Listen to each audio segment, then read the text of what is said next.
3 refugees are about to be executed by the Hamas, and the Palestinian Authority has registered some objections. They have criticized the Hamas before, saying that they're just a little bit too quick to kill what's supposed to be their own. But these 3 people, these 3 men, did the horrible crime of doing business with Israel. They associated with Jews, so they have to die. 2 will get hung, 1 goes before a firing squad. But Israel's the apartheid, right? Meanwhile, since the quasi-normalization of stuff with Saudi Arabia, they have removed almost all of their anti-Semitism from their textbooks. Previously, their textbooks were very openly saying things about killing Jews. Now they don't have any of that. However, they still can't bring themselves to use the word Israel on the map. It's still known to them as the Zionist entity. Now, wow.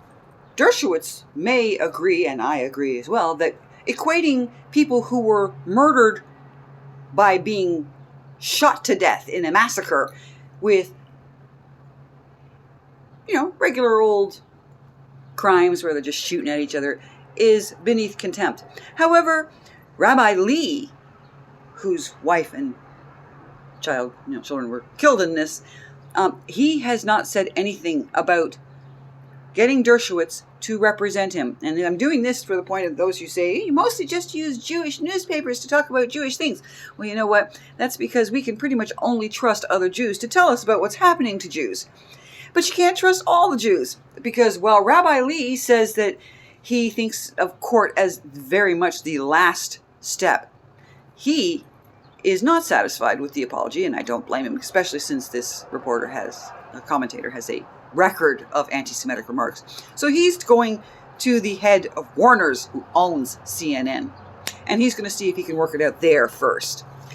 But he's not closing the door to lawsuit. He just doesn't want to do it. He's dealing with the loss of his family. He has other shit on his mind. And last, well, in both Canada and the United States, Jews make up less than 5% of your population.